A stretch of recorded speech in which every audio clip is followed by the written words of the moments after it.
Aurana Sunshine, tu sais, ça c'est un petit message pour les différents thérapeutes en activité, etc.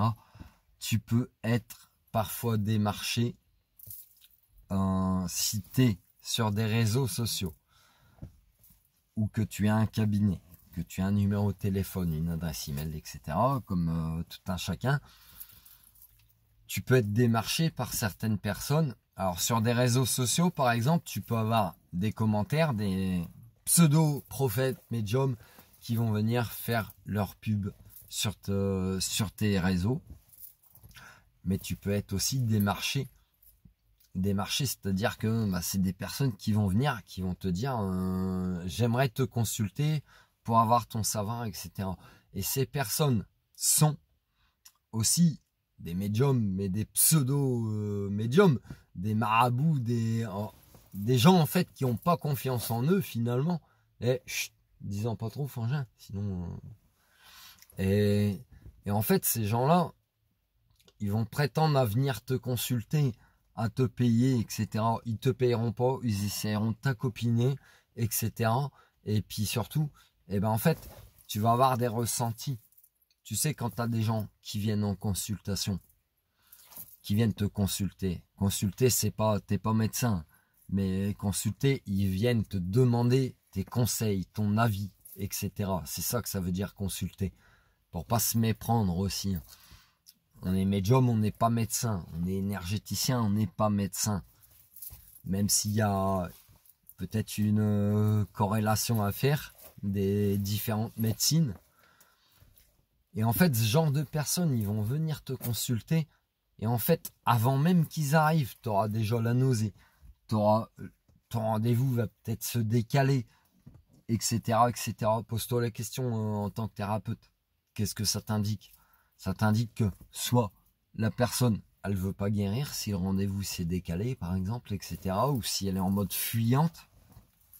Et si tu as des ressentis vraiment dégueulasses, genre nausée, colère, tu ressens une pression sur ton cœur, mensonge, peut-être aussi des pics dans ton cœur, ou des pics dans ton dos, trahison, etc. Pose-toi la question, est-ce que cette personne, pour quelle raison elle vient consulter? Ok, tout ce que je viens de te dire comme ressenti, peut-être la personne, elle le porte en elle. Mais si c'est flagrant tout de suite, vraiment, pose-toi la question. T'es en train de te faire emmerder par un marabout, je sais pas quoi, quelqu'un qui essaye, qui dans ses croyances se dit je vais aller piquer l'autre pour lui piquer son savoir, alors que ton savoir tu t'en fous, il est là, il est ancestral, il est acquis, tu le donnes, t'auras même pas besoin qu'on te le vole, et même quand bien même la personne pourrait penser qu'elle te le vole, tu l'auras toujours. Tu vois, et tu pourrais ressentir aussi des pics, tu vois, comme les moustiques qui te piquent. Hop, tu peux ressentir avoir chaud, avoir froid. Tu peux ressentir des énergies de merde, des culpabilités, de la peine, etc. Et si tu ressens ça pendant plusieurs jours, avant même d'avoir eu la personne en contact, mais tu l'auras pas, hein, souvent tu l'auras pas, mais la personne, elle va te donner beaucoup de contacts informatiques, elle va te demander peut-être plusieurs fois ton numéro de téléphone, elle va te demander plusieurs fois ton RIB ou ton PayPal. Sois vigilant parce que ça pourrait te porter préjudice. C'est les brouteurs, hein, comme on appelle ces personnes, ils sont très très habiles, ou ils ont des connaissances qui vont, voilà, comme on l'a tous, et puis ils utilisent leurs connaissances terrestres pour porter préjudice aux gens. Donc ça, c'est des personnes, tu next. Mais en tout cas, si tu ressens vraiment ce genre d'énergie que je viens de te décrire avant une consultation en tant que thérapeute, en tant que médium, pose-toi la question, annule-la, ou ça se fera de lui-même. Annule le truc. Un petit conseil aussi, tu veux pas te faire arnaquer, demande, toi qui es dans la bienveillance, dans l'accompagnement, par compassion, et par amour des autres, que tu es dans l'accompagnement des gens, demande quand même à ce que la personne qui vient te consulter, règle avant la consultation. Tu sais pourquoi? C'est une forme de précaution. Tu n'es pas un charlatan, tu n'es pas un voleur, etc. Et certaines personnes pourront le penser.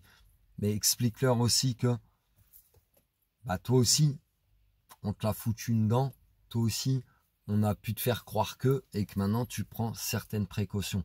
Et les personnes qui te régleront ta consultation avant, 24-48 heures avant, c'est pas grave. Parce qu'en plus, tu as des phénomènes bancaires qui font que des fois, t'es pas rétribué à l'instant T, si tu veux.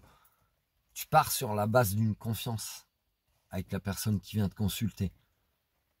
Et la personne qui a confiance en toi, de toute façon, elle te donnera des preuves de sa confiance. Elle t'enverra des captures d'écran, etc., etc. Et d'autres personnes qui vont être dans ce mood que je viens de te décrire, pose-toi des questions. Puis tu verras. Ah, juste la nausée et la colère et tout, tu verras. Quelqu'un qui vient te consulter, non, il a pas ses... Même tu le ressens que il est pas bien, peu importe son émotionnel et tout, tu ressentiras pas ce que je viens de te décrire. Parce que tu auras vraiment la nausée à cracher par terre, voire même à vomir. Tu auras vraiment cette pression sur le cœur constante. Tu auras aussi vraiment une pression sur le sternum de mauvaise intention. Et ça, cumule ces trois ressentis-là, marabout. Boumara. Ou peu importe comment tu les appelles.